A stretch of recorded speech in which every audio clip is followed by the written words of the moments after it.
Setelah menggelar rapat konsultasi dengan pimpinan fraksi, DPR akhirnya menjawab tuntutan rakyat 17+8 pada Jumat sore.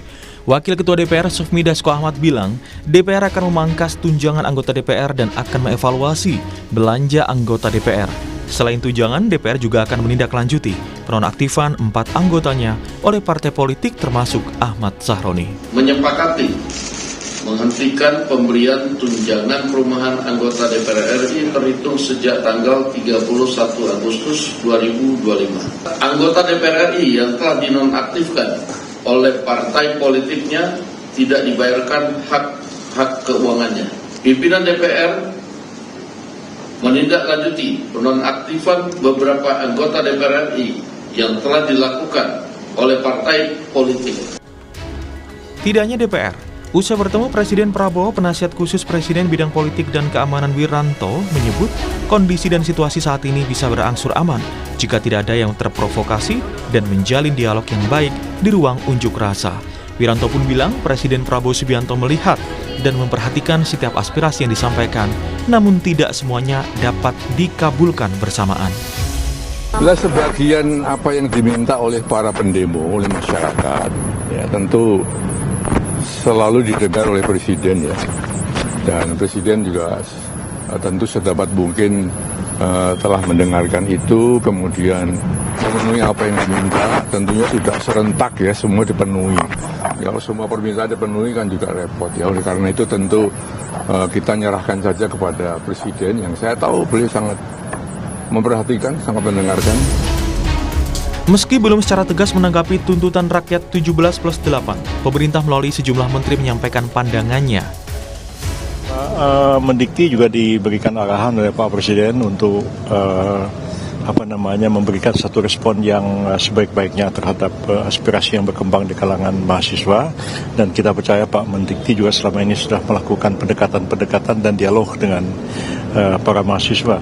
Itu yang kan mencegah PHK massal itu sudah menjadi bagian daripada tugas pemerintah. Tadi kami sampaikan kalau deregulasi itu dilanjutkan di beberapa industri di Jawa itu akan bisa meningkatkan 100.000 lebih tenaga kerja. Kalau ini kita sedang siapkan. Sebelumnya, para pegiat media sosial yang membuat tuntutan rakyat 17+8 ini bilang, semua ini menjadi momen bagi seluruh warga untuk mengawal kinerja pemerintah demi kesejahteraan bersama.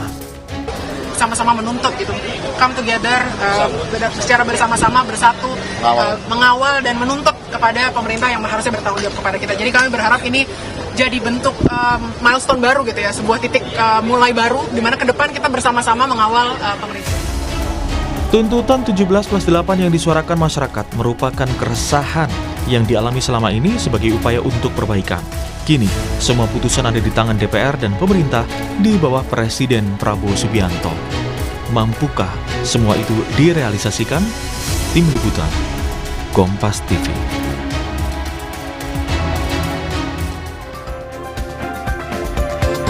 Saudara, seminggu berlalu sejak kampanye 17+8, tuntutan rakyat disuarakan publik melalui media sosial. Baik DPR dan pemerintah sudah mulai merespons dengan mengeluarkan kebijakan seperti pembatalan tunjangan perumahan hingga menindaklanjuti anggota DPR yang dinonaktifkan. Melihat banyaknya tuntutan rakyat itu dalam seminggu dan setahun, mampukah DPR dan pemerintah memenuhi dan mengabulkan semuanya? Pagi ini kita akan membahasnya dengan sejumlah narasumber melalui daring, diantaranya Tio Ardianto, Ketua BEM Keluarga Mahasiswa UGM. Selamat pagi Mas Tio. Selamat pagi Mas. Terima kasih Mas sudah bergabung di Sapa Indonesia Pagi hari ini. Selain itu ada anggota DPR RI fraksi Partai Golkar Ahmad Doli Kurnia. Selamat pagi Bang Doli. Selamat pagi. Assalamualaikum. Terima kasih Bang sudah bergabung. Dan juga pakar komunikasi politik Universitas Padjadjaran Kunto Adi Wibowo. Selamat pagi Mas Kunto. Selamat pagi Mas Mario. Terima kasih Bapak-Bapak sudah bergabung di Dialog Sapa Indonesia Pagi hari ini. Saya ke Mas Tio terlebih dahulu. Mas Tio, sudah ada respons dari pemerintah pun juga dari anggota DPR, fraksi para pimpinan DPR juga sudah meresponsnya terkait dengan tuntutan 17+8 kemarin. Dari mahasiswa sendiri ataupun teman-teman mahasiswa, elemen masyarakat yang mengeluarkan tuntutan terkait 17+8 ini, melihatnya sudah puas atau belum? Yang pertama, dari 17 tuntutan yang disampaikan berdasarkan waktu 1 pekan, yang itu adalah jangka pendek, hanya 3 yang kemudian dipenuhi, dan itu pun berdasarkan satu sektor, yaitu dari DPR. Ya.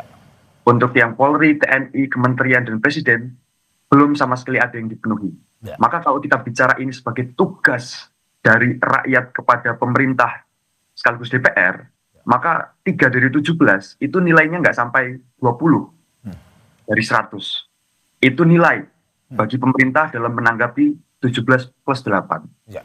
Dan yang harus diingat adalah bahwa yang dituntut itu tidak hanya DPR, tapi juga Presiden, Kementerian terkait ekonomi, TNI, dan Polri. Nah, pertanyaan dasarnya adalah, kalau dalam 1 pekan untuk tuntutan yang jangka pendek saja itu tidak mampu untuk dipenuhi, bagaimana mungkin rakyat harus bisa percaya bahwa yang jangka panjang juga akan dipenuhi? Oke. Nah, logika yang sering diberlakukan oleh pemerintah di dalam menanggapi isu-isu dan permintaan dari rakyat adalah logika kekuasaan, bukan logika kepemimpinan. Ya. Sehingga yang sering terjadi, dan itu kemudian berulang di momentum ini adalah, pemerintah tidak menjawab tuntutan rakyat dengan menyelesaikan masalahnya, tapi menjawab dengan menyelesaikan kemarahannya. Nah, parasetamol yang diberikan melalui pertemuan-pertemuan simbolisme yang itu sebenarnya tidak menyelesaikan persoalan rakyat, itulah yang sebenarnya logika kekuasaan yang dipakai oleh pemerintah, bukan logika kepemimpinan. Mas Tio, Anda mau bilang bahwa Anda puas dengan DPR tapi tidak dengan pemerintah dan juga kementerian lain, karena kan DPR yang sudah merespons ini. Ini menarik, karena apa yang dilakukan DPR adalah apa yang memang seharusnya dilakukan. Dan kenapa menjadi seolah sedemikian istimewa bagi DPR? Ya karena selama ini jarang sekali DPR melakukan pemenuhan atas tuntutan rakyat. Sehingga sebenarnya kalau bicara puas dan tidak puas, bagi saya ini biasa saja. Tugas DPR memang harus memenuhi keinginan rakyat sebagai yang diwakilinya di dalam parlemen. Jadi ini biasa saja, tetapi menjadi istimewa karena selama ini nggak dilakukan. Oke, Mas, kalau misalkan memang sudah dijawab oleh DPR, tuntutan apa saja ini secara umum untuk pemerintah pun juga untuk TNI, Polri, Kementerian yang menjadi utama, poin utamanya, krusialnya untuk sebenarnya dikabulkan tapi sampai saat ini belum? Tentu kita bicara 17 itu adalah semua tuntutannya adalah tuntutan prioritas. Ya. Karena sebenarnya masalah persoalan bangsa itu kan luar biasa banyak, tetapi kita saring menjadi 17 karena itulah yang menjadi prioritas hari ini dalam jangka pendek 1 pekan yang deadline-nya itu 5 September kemarin. Ya. Nah, yang menjadi sorotan dalam kacamata mahasiswa adalah kita berkaitan dengan demokrasi dan supremasi sipil yang itu benar-benar dicederai karena per hari ini lebih dari 3.000 orang masih ditahan di kepolisian dan berbagai represivitas aparat itu terjadi di banyak tempat, termasuk bahkan misalnya di Bandung, Unisba dan Unpas yang itu dimasuki oleh aparat dengan ditembakkan gas air mata, padahal kampus adalah ruang aman. Maka yang kemudian menjadi sorotan luar biasa dari kami adalah bagaimana demokrasi dan kebebasan sipil itu dijamin, sehingga setiap yang ditahan karena demonstrasi sepanjang 25 sampai hari ini haruslah segera dibebaskan. Oke, itu yang terkait dengan pembebasan teman-teman pun juga ada beberapa yang memang sampai saat ini pemerintah dan Kementerian TNI Polri memang belum merespons. Saya ke Bang Doli. Bang Doli, ini DPR, kalau tadi kata Mas Tio, ya memang akhirnya DPR sendirilah yang kemarin sudah menjawab 17+8 tuntutan ini. Apa dasarnya sehingga keluar 6 poin, Bang? Iya, itu kan sebetulnya bagian dari tuntutan yang disampaikan dari 17+8 itu. Jadi nggak mesti harus 3, nggak harus mesti 5 atau 6 gitu. Bahkan sebetulnya mungkin harusnya lebih dari itu sesuai dengan apa yang menjadi ekspektasi atau harapan dari masyarakat Indonesia. Dan saya kira saya setuju apa yang disampaikan oleh Adinda Tio ini, bahwa memang ini bukan soal puas nggak puas ya. Dan memang harus nggak puas. Adik-adik mahasiswa harus kemudian bisa mengawal semua tuntutan itu dan semua persoalan yang memang selama ini mungkin dianggap belum selesai gitu, dan memang itu tugas kami. Jadi kami tidak punya pretensi waktu itu untuk hanya sekedar membuat semua tuntutan itu kami jawab dan kemudian yang menuntut jadi puas gitu. Tapi itu adalah bagian dari sebagian kecil ya, sebagian kecil dari tugas-tugas kami yang memang harus kami kerjakan ke depan, yang harus juga dikawal oleh masyarakat dan adik-adik mahasiswa. Jadi itu hanya menuntut bagian bahwa kami masih punya komitmen ya untuk kemudian mendengarkan aspirasi dan kemudian menjadikan itu sebagai komitmen juga untuk memperbaiki diri. Ya, ya. Oke, termasuk juga Bang, Anda sebagai di Partai Golkar juga pada akhirnya kemarin merespons terkait dengan nonaktifnya kader, salah satunya Pak Adis Kadir ya, dengan cepat ketika memang setelah ada demonstrasi kemarin. Itu bagian dari respons pula atau bagaimana? Iya, jadi kami dari partai politik pun juga sebetulnya sudah mengambil langkah-langkah ya. Pertama kalau soal kader kami, Pak Adis Kadir, ya memang penonaktifan itu yang paling mungkin dilakukan ya, yang sesuai dengan peraturan perundangan yang ada. Nah tinggal kan ditindaklanjuti, jadi tidak berhenti dari situ. Pertama apa tindak lanjutnya? Pengaduan yang disampaikan oleh MKD itu kan terus berproses. Dan kemudian kami juga diminta kepada masing-masing internal partai untuk menindaklanjutinya. Kami kan juga punya, misalnya partai politik ada 2 institusi yang berkaitan dengan itu, ya, Mahkamah Partai dengan Dewan Etik, yang sekarang juga terus masih bekerja. Nah, tapi di luar itu, kami juga waktu itu rapat ya, Mario ya, bahwa kami menginstruksikan kepada seluruh fraksi baik DPR RI, DPD provinsi dan kabupaten kota untuk meningkatkan atau mengintensifkan turun ke masyarakat, melakukan program-program yang lebih konkret untuk membantu mengeluarkan masyarakat dari problem-problem mereka ya. Misalnya kalau soal ekonomi, kita sekarang sedang mempersiapkan semuanya untuk melakukan pasar murah gitu ya, terus kemudian bakti sosial gitu. Jadi walaupun sekali lagi saya perlu sampaikan ini bukan sekedar menjawab, memang itu tugas kami, ya, itu adalah tanggung jawab kami. Tapi dalam situasi seperti ini kami perlu menginformasikan supaya tidak ada tafsir-tafsir, ya. Jadi makanya bahasa saya itu kami meningkatkan, ya, yang selama ini sudah ada, tapi kami meningkatkan apa yang menjadi tugas-tugas kami sebagai partai politik maupun juga di DPR. Oke, saya ke Mas Kunto. Mas Kunto, bagaimana Anda melihat bahwa hingga sampai saat ini tenggatnya 5 September kemarin, tetapi baru DPR yang memberikan jawaban terkait dengan tuntutan tersebut. Ada pemerintah pun juga Kementerian TNI Polri yang masih belum. Iya. Menurut Anda seperti apa? Menurut saya ya kita bisa lihat political will kan dari sini, bahwa perubahan yang kita harapkan seperti kata Tio tadi, perubahannya harusnya sistemik, bukan jadi seperti kita ngobatin panasnya aja tapi kita nggak mengobati akar masalah atau akar penyakitnya kan gitu. Salah satu yang penting memang political will, dan dari sini kan kita lihat kan dari sepekan kemarin DPR lah yang punya political will yang bagus gitu. Tapi juga yang jadi masalah adalah sebenarnya kan DPR itu bertumpu pada pondasi partai politik. Dan reformasi partai politik ini sebenarnya yang kita perlu dorong lebih keras lagi, lebih kencang lagi, karena kan pada akhirnya kalau ya hanya DPR yang berubah atau punya political will tapi induknya atau dasarnya nggak punya political will yang kuat, ini akan jadi bermasalah nantinya gitu.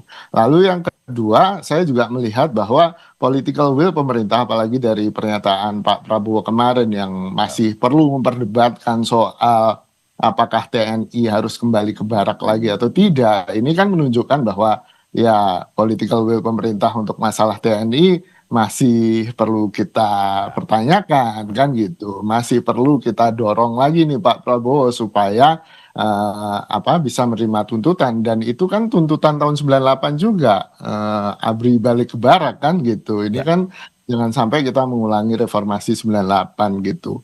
Dan reformasi kepolisian ini juga menurut saya penting, karena kemarahan warga kemarin kan akibat dari kalau dalam bahasa ininya kan police brutality kan gitu, ketika Afan almarhum itu kemudian dilindas oleh mobil rantis yang kemudian membuat rakyat marah, membuat demonstrasi berkelanjutan, dan ini kan juga berkaitan dengan HAM. Ini menurut saya political will yang harusnya ditunjukkan oleh pemerintah di awal-awal ini. Kalau masalah technicality, tuntutan yang 8 itu punya tenggat setahun, itu kan masalah teknis ya, yang kemudian kita bisa urun rembuk bersama-sama. Apalagi salah satu tuntutannya kan partisipasi yang bermakna dari warga dan masyarakat, itu sih Mas. Oke, saya kembali ke Mas Tio. Mas Tio, terkait dengan tuntutan kemarin, Presiden dalam pernyataannya mengatakan oke, ini setuju dengan beberapa tuntutan yang disampaikan oleh teman-teman.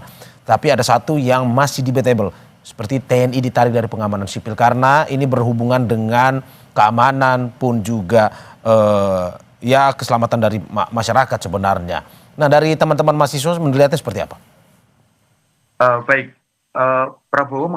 Presiden Prabowo mengatakan bahwa apa yang dituntut oleh masyarakat cukup masuk akal. Yang harus digarisbawahi di sini adalah seseorang yang hari ini bernama Prabowo Subianto bukanlah pengamat politik, bukan komentator dan bukan motivator, tetapi dia adalah presiden, pengambil kebijakan tertinggi dari segala jalannya penyelenggaraan negara di negara yang bernama Indonesia ini. Sehingga yang kita butuhkan dari Presiden Prabowo bukanlah komentar dia, tetapi adalah keputusan-keputusan dia yang berangkat dari aspirasi publik. Itu yang pertama. Yang kedua, terkait penarikan TNI dari pengamanan sipil, ini kemudian menunjukkan, membongkar bagaimana cara Presiden kita berpikir. Presiden kita ternyata itu berpikir bahwa untuk mengamankan masyarakat sipil dari apa-apa yang dilakukan dalam rangka mengaspirasikan kebutuhan-kebutuhannya, ternyata harus dengan kekerasan, yang itu simbolismenya melalui militer. Nah, ini berbahaya bagi saya kalau kita bicara bahwa Presiden Prabowo masih punya 4 tahun untuk menjadi pemimpin di NKRI. Sehingga kita harus waspada, karena hari ini kita dipimpin oleh Presiden yang pemikirannya militaristik dengan berhadapan dengan masyarakat sipil. Oke, dan menurut Anda apakah memang seperti yang kata Mas Kunto tadi, dipertanyakan juga political will jika pemerintah belum bisa menjawab tuntutan ini? Sebagai pemimpin tertinggi dari Republik, Presiden Prabowo harus punya kemerdekaan untuk melakukan kehendak dalam konteks memenuhi kebutuhan publik. Nah, hari ini kehendak itu diuji, kemerdekaan itu diuji, dan kita melihat bahwa sebenarnya Presiden Prabowo itu tidak punya kehendak untuk melakukan apa yang dibutuhkan publik secara merdeka. Karena kalau dia punya kemerdekaan itu, harusnya tidak lama dia dalam membuat keputusan. Nah, ini kita juga mengindikasikan bahwa ada kasakusuk politik, ada perselingkuhan politik di belakang dari seluruh yang bisa publik lihat, yang menahan diri Prabowo untuk bisa membuat keputusan-keputusan yang pro terhadap rakyat. Oke, apa yang Anda mau bilang sebenarnya? Siapa yang memiliki kekuasaan seperti itu untuk menahan Presiden Prabowo untuk tidak melakukannya? Kalau kita mau jujur hari ini, selama hampir 1 tahun Prabowo memimpin, yang terjadi hari ini kan sebenarnya adalah juga bagian dari kegagalan Presiden Prabowo di dalam mengkonsolidasikan kekuatan-kekuatan politik yang ada di Indonesia. Sehingga kekuatan-kekuatan politik itu kemudian terinfiltrasi menjadi berbagai masalah di level rakyat. Nah, konsolidasian elit serta konsolidasi kepentingan sekaligus pemetaan peta jalan terhadap kepemimpinan itulah yang hari ini tidak ada. Nah, sehingga yang terjadi hari ini memang bukan kepemimpinan, tetapi adalah kekuasaan. Sehingga Presiden Prabowo bukan pemimpin, tapi dia adalah penguasa. Oke. Saya ke Bang Doli. Bang Doli, ini menarik karena ini apa yang disampaikan oleh teman-teman mahasiswa kita nih, bahwa konsolidasi politik memang sampai saat ini belum terlihat, bahwa lebih condong kekuasaan sebenarnya dari Presiden. Dari legislatif sendiri melihat pemerintah seperti apa? Ataupun juga dari perwakilan koalisi Partai Golkar kepada Presiden, melihatnya seperti itu atau bagaimana? Iya, pertama saya kira kan kita juga bisa melihat ya, kalau dari konteksnya bicara tentang political will, pemerintah khususnya Pak Presiden Prabowo kan juga sudah menunjukkan itu ya. Artinya dengan Pak Presiden memberikan respons ya terhadap tuntutan 17+8 itu adalah bentuk dari political will. Dan kalau kita kemudian telusuri juga apa yang dilakukan ya setelah itu, baik itu di level pemerintah dan di DPR ya, saya juga mendapat informasi misalnya dari kawan-kawan yang di kabinet, terutama ketua umum kami ya, tadi juga sudah sekilas diberitakan bagaimana Menko Perekonomian, Menko Hukum itu menjelaskan apa yang kemudian instruksi Presiden terhadap jajaran di kabinetnya, ya. Itu sebetulnya sudah bentuk sesuatu komitmen atau political will yang dikerjakan. Nah, kami di DPR juga sebetulnya soal tuntutan adanya untuk membentuk tim investigasi mengusut soal kerusuhan segala macam. Setahu saya dapat informasi mulai dari hasil Senin kemarin sebetulnya teman-teman di Komisi 1 dan di Komisi 3 itu yang mitra kerjanya TNI dan Polri sebetulnya sudah mulai pembicaraan awal tentang itu sudah juga dimulai, ya. Bagaimana kemudian melakukan review, mendapatkan pandangan-pandangan yang lain seperti itu. Nah, jadi dan sekarang kami besok di Balek itu akan rapat dengan Menteri Hukum untuk melakukan review terhadap prolegnas yang salah satu poinnya adalah memasukkan rancangan undang-undang perampasan aset itu untuk masuk di prolegnas prioritas ini. Dan kami kemarin udah rapat dengan Menteri Hukum. Jadi artinya betul yang disampaikan oleh Pak Presiden itu. Ada memang hal-hal yang saat ini mungkin dilakukan. Ada memang hal-hal yang perlu waktu untuk kita kerjakan. Ada memang hal-hal yang mungkin perlu kita diskusikan gitu. Nah, sekali lagi saya mengatakan memang ini nggak berhenti dari situ. Kalaupun selesai 17+8 ini, ya katakanlah dipenuhi semua, saya kira belum tentu menyelesaikan masalah Indonesia. Masih banyak lagi yang saya kira harus dikerjakan oleh pemerintah dan DPR. Itu yang saya katakan tadi perlu dikawal juga oleh teman-teman adik-adik mahasiswa. Oke, Bang Dolik, menarik sekali. Tidak 5 September sebenarnya sesuai tenggat, tetapi masih berjalan ini ya, yang Anda mau bilang seperti itu. Tapi sebelum Anda menjawab, Bang Doli, kita saksikan jeda berikut. Terima kasih masih di Sapa Indonesia Pagi, Saudara. Bersama saya Mario Sarong dan sejumlah narasumber saya. Tio Ardianto, Ketua BEM Keluarga Mahasiswa UGM, anggota DPR RI fraksi Partai Golkar Ahmad Doli Kurnia, dan juga pakar komunikasi politik Universitas Padjadjaran Kunto Adi Wibowo. Saya kembali ke Bang Doli. Bang Doli, berarti yang Anda mau bilang bahwa tidak selesai 5 September, tetapi ini adalah sebuah proses panjang yang sedang dikerjakan, baik itu pemerintah yang berkolaborasi dengan legislatif. Seperti itu ya Bang ya? Iya. Jadi artinya selama ini kan juga pemerintah dan DPR bekerja berupaya dengan sungguh-sungguh bahwa kemudian kemarin ada eksiden, ada peristiwa, ada sikap, ada pernyataan tindak tanduk yang mungkin dinilai kurang berkenan. Oke, itu satu masalah dan kami sampaikan mohon maaf sekali lagi dan itu untuk menjadi introspeksi kami ke depan gitu. Tetapi kerja-kerja yang selama juga dikerjakan, yang sudah dikerjakan itu memang belum mencapai hal-hal yang menyelesaikan semua masalah.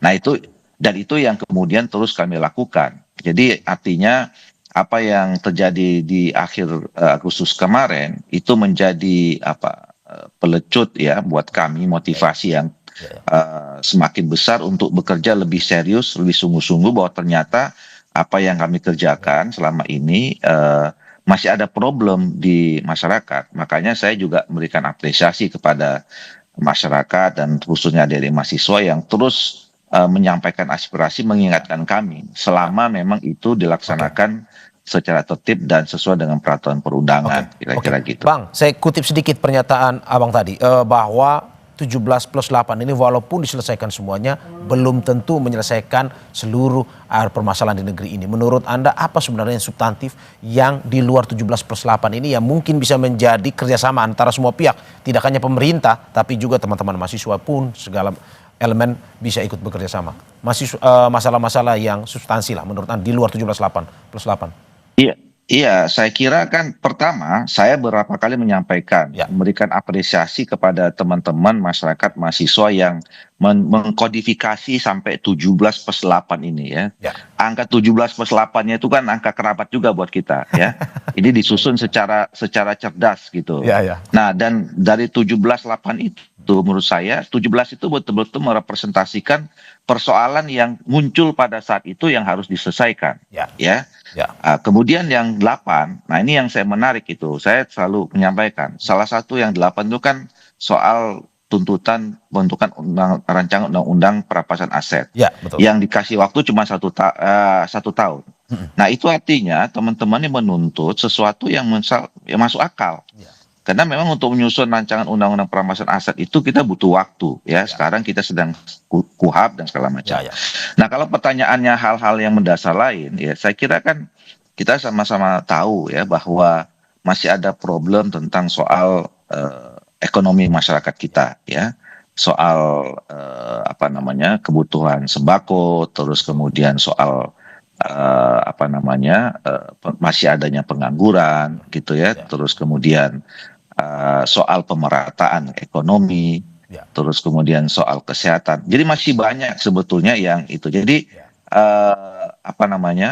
dan saya sampaikan sebetulnya pemerintah juga sudah punya pemetaan terhadap masalah itu, termasuk dengan DPR. Nah, itu yang saya katakan tadi bahwa sebetulnya kami juga sudah bekerja selama ini, tapi bahwa kemudian itu dianggap kurang optimal, iya.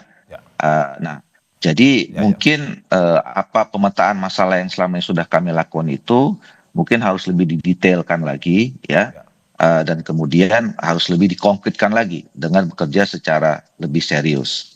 Nah, tapi tadi saya mau menanggapi ya soal konsolidasi politik ya. Pertama, memang masa pemerintah ini baru 10 bulan. Nah, untuk menjalankan program-program itu betul harus ada konsolidasi politik ya. Cuman kita harus juga hati-hati membicarakan ini ya. Karena nanti kalau masa terus kemudian teman-teman adik-adik mahasiswa masuk kepada soal konsolidasi politik, kita kan ingin menjaga kemurnian gerakan adik-adik mahasiswa yang saya yakin saat ini masih 1000% itu adalah sesuatu yang orisinil gitu, gerakan itu. Nah, jadi biarkanlah konsolidasi politik itu dilakukan oleh Pak Presiden sebagai pimpinan politik kita, dan saya yakin Pak Presiden dan seluruh koalisi politiknya punya kemampuan untuk menyelesaikan konsolidasi politik itu sehingga tidak turun sampai ke atau melibatkan masyarakat. Oke. Mas Gunto, tahan bentar, saya kembali ke Mas Tio untuk menanggapi terkait dengan satu political will, apa yang dilakukan oleh Presiden, dan menanggapi pun juga mungkin ada yang teman-teman mahasiswa tidak ketahui bahwa kerja ini sudah dilakukan menanggapi tuntutan 17+8 itu. Dari pemerintah sudah berkoordinasi dengan eksekutif, sudah berkoordinasi dengan legislatif terkait dengan apa yang mau disampaikan, pun juga tenggat waktunya memang tidak 5 September tetapi akan lebih panjang, mengingat apa yang dikerjakan ini ya bersifat lebih detail, harus lebih lama. Dari teman-teman mahasiswa melihatnya seperti apa? Jadi Bang Doli sampaikan bahwa Presiden punya political will dan merespon berbagai tuntutan melalui komentar-komentar. Yang harus saya garis bawahi di sini adalah political will, kita sebut sebagai will, itu tidak berhenti pada level komentar. Karena sekali lagi, Presiden bukan komentator, dia bukan motivator, dan dia bukan pengamat politik. Beliau tidak sama dengan misalnya akademisi atau mahasiswa atau Mas Kunto, Ibu, atau saya yang ada di sini. Presiden adalah pengambil kebijakan, sehingga yang kita butuhkan bukan komentarnya, tetapi pengambilan keputusannya. Misalnya kita bicara soal penarikan militer dari pengamanan sipil. Presiden itu adalah panglima tertinggi di Republik ini, sehingga detik ini juga Presiden perintahkan TNI tarik diri dari masyarakat kemudian kembali ke bara, maka akan dilakukan itu. Tapi apakah itu dilakukan? Nah, itu jawabannya kita semua tahu, tidak dilakukan. Sehingga kita masih menagih political will dari Presiden Prabowo. Dan kita harus terus memang waspada, hati-hati. Sebenarnya punyakah Presiden kita ini political will itu untuk berpihak pada rakyat? Karena yang kita butuhkan bukan lagi komentar. Kalau kita bicara komentar, Republik ini itu sudah surplus kata-kata. Republik ini sudah surplus pidato. Narasi-narasi anti-elit, narasi anti-oligarki, narasi pro terhadap rakyat, anti-korupsi itu sudah berkali-kali diucapkan oleh Prabowo Subianto. Tapi apakah yang kita lihat adalah sesuai dengan perkataannya? Nah, kita ini butuh Presiden yang catur murti. Catur murti adalah filosofi dari sosok Kartono. Kita butuh Presiden yang satu dalam pikiran, perasaan, perkataan, dan perbuatan. Bukan antara pikiran, perasaan, perkataan, dan perbuatan itu beda-beda. Ini tolong Bang Doli kasih tahu itu Pak Prabowo untuk catur murti. Bagaimana dengan tenggat waktu itu, Mas? Memang tidak selesai 5 September, tapi memang ini kerjanya sudah dilakukan nih. Nah, kalau kita bicara terkait tenggat waktu, oke lah, kita bisa kompromi di situ. Tapi dari situ saja kemudian bisa kita ketahui bahwa kalau yang jangka pendek saja ini tidak bisa diwujudkan, meskipun sedemikian mudah, misalnya tadi penarikan militer dari pengamanan sipil, bagaimana mungkin kita berharap dengan yang jangka panjang? Kalau kita bicara respons-respons menteri misalnya, dan orang-orang di sekeliling Presiden Prabowo, kan itu sebenarnya jauh dari apa yang disebut sebagai transparansi, reformasi, dan empati. Pada poin empati misalnya, kok bisa Pak Wiranto misalnya, yang sudah berpengalaman sekali dalam politik dan kebijakan publik, bisa bilang bahwa kalau dipenuhi semua akan repot. Loh, itu adalah kalimat yang menunjukkan betapa tidak empatinya beliau terhadap kebutuhan rakyat. Padahal beliau tidak baru kali ini menjadi pejabat. Oke, saya ke Mas Kunto. Mas Kunto, bagaimana Anda melihat bahwa seperti yang dijelaskan oleh Bang Doli pun juga oleh Mas Tio tadi, terkait dengan ya surplus kata-kata lah Indonesia ini, kalau kata Mas Tio tadi. Tapi juga dari Bang Doli mengatakan ada kerja yang sudah dilakukan sebenarnya. Tapi memang tidak 5 September, tapi kerja terus dilakukan untuk pada akhirnya 17+8 ini bisa terselesaikan, pun juga ada masalah-masalah lain di luar yang lebih substansi juga yang bisa diselesaikan. Menurut Anda seperti apa? Ya, ini kan ada perbedaan persepsi tentang kerja gitu. Mungkin bagi Bang Doli dan Bapak Ibu yang ada di DPR, kinerja DPR diukur dari seberapa banyak legislasi yang dihasilkan, gitu kan. Tapi kan kemudian dari sisi masyarakat sipil, dari sisi mahasiswa mungkin atau saya akademisi, lebih melihat bagaimana partisipasi bermakna yang terjadi selama proses legislasi itu. Jadi bukan numbers, bukan secara kuantitatif, tapi kualitatif partisipasi bermakna itu. Dan saya yakin Bang Doli salah satu yang punya komitmen terhadap partisipasi bermakna ini. Nah, saya sih inginnya komitmen dari Bang Doli ini ditularkan ke teman-teman yang lain di DPR atau ke partai-partai politik yang lain, sehingga kita tidak dalam artian kita DPR klaim sudah kerja tapi kita melihat loh kok kita nggak dilibatkan. Nah itu loh Mas, menurut saya itu yang jadi penting sekarang, bahwa pelibatan partisipasi yang bermakna itu jadi kata kunci yang paling penting. Kalaupun Pak Presiden mengajak berdebat, ya ayo berdebat aja kan gitu. Ini kan partisipasi yang bermakna kan, dalam artian proses kemudian mengembalikan TNI ke barak atau menarik dari pengamanan sipil itu kan bahkan sudah menjadi spirit reformasi yang kemudian harusnya terinternalisasi kan dari penyelenggara negara hari ini. Nah, menurut saya itu Mas yang jadi problem sistemik kita yang belum terpecahkan. Soal kesehatan, soal pendidikan, soal lapangan kerja itu bisa menyusul asal masyarakatnya merasa difasilitasi, diajak ngobrol, diajak berpartisipasi yang bermakna gitu sih. Ya, dan menurut Anda apakah memang waktu ini tidak hanya bisa selesai dalam 5 September, tapi apa yang menjadi tuntutan ini seharusnya mungkin bisa lebih longgar, setahun, 2 tahun, atau gimana menurut Anda Mas Kunto? Ya, menurut saya ini aja yang ada visual di video di sekarang kan, itu teman-teman Unpad yang kemarin piknik gitu istilahnya, piknik rakyat. Bisa harusnya kan anggota DPR juga ikut piknik di situ, bisa ngobrol bareng kan gitu kan. Ada banyak tempat-tempat di mana masyarakat kemudian mengeluhkan sesuatu, melakukan demonstrasi. Ya harusnya wakil-wakil rakyat maupun pemerintah juga ikut ngobrol di situ. Kita rindu zaman-zaman ketika presiden bisa diajak ngobrol atau pemerintah bisa diajak ngobrol tanpa harus ada di ruang AC, tanpa harus ada di formalitas dan protokoler yang ketat. Ini yang sebenarnya kita rindukan Mas, dan masalah deadline itu kan masalah technicality ya Mas ya. Sekali lagi masalahnya lebih political will, dan kita ingin bukti-bukti bahwa political will itu ada, dan terima kasih DPR sudah menunjukkan itu. Kita sedang tunggu nih dari pemerintah, lalu kemudian dari elemen-elemen seperti polisi dan TNI gitu. Ya, dan menurut Anda kalau melihat 17+8 ini Mas Kunto, apakah memang semua ini menurut Anda bisa dikabulkan? Karena kemarin kata Pak Wiranto kan ya setuju, tetapi dari Presiden sendiri ya masih ada yang perlu didiskusikan beberapa poinnya. Atau menurut Anda seperti apa? Ya logikanya kan jadi tawar-menawar pasar kan Mas ini. Ini kan jadi kayak dagang sapi kan kalau logika Pak Wiranto kita pakai. Ini kan harusnya keluhan dari masyarakat. Ini loh pemilihmu. Ini kan warga negara Indonesia yang punya keluhan kan, dan nggak usah cari legitimasi lagi untuk kemudian mengelak dari keluhan ini, bahwa ini adalah keluhan yang otentik. Tadi Bang Doli juga bilang 1000% murni gitu kan. Tidak ada kepentingan elit politik atau konsolidasi elit apapun itu gitu kan. Ya ini yang harusnya segera dipenuhi, atau ya semakin tuntutannya mengecil jumlahnya, resikonya ya semakin besar peluang untuk penggantian rezim kan, itu terjadi dari 66 dan 98 gitu. Mumpung tuntutannya banyak, bisa banyak yang dilakukan kan gitu. Deadline-nya pun juga setahun gitu kan, harusnya ya ini dilakukan, dan untuk menunjukkan tadi pembuktian bahwa pemerintah peduli pada rakyat. Ya. Oke. Bang Doli, terakhir, bagaimana Anda melihat bahwa tuntutan ini evaluasi ke depan, pun juga salah satunya adalah reformasi partai politik kader-kadernya, untuk ke depan bisa memunculkan kader-kader yang lebih menyejukkan, pun juga terkait dengan ekonomi yang menjadi inti kemarin pada saat demonstrasi, bagaimana masyarakat pun juga bilang ya kondisi ekonomi yang membuat akhirnya pada turun ke jalan dan segala macam. Menurut Anda evaluasi seperti apa ke depan dari DPR untuk diusulkan kepada pemerintah? Ada dua, reformasi partai politik dan juga ekonomi tersebut.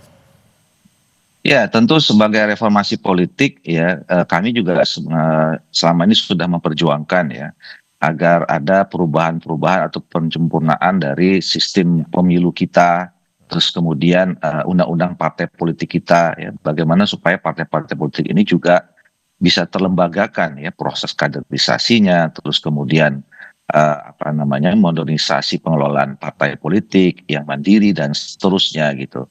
Dan juga pemilu bagaimana supaya memang dalam pemilu itu masyarakat kita juga memilih secara rasional ya, orang-orang atau wakil-wakil yang terpilih itu betul-betul sesuai dengan pilihan yang ada di dalam hati nurani rakyat kita, tanpa ada pengaruh-pengaruh yang irasional ya, yang mungkin selama ini bisa mengganggu kita secara, pada akhirnya mengganggu institusi-institusi yang kemudian terbentuk menjadi perwakilan rakyat itu.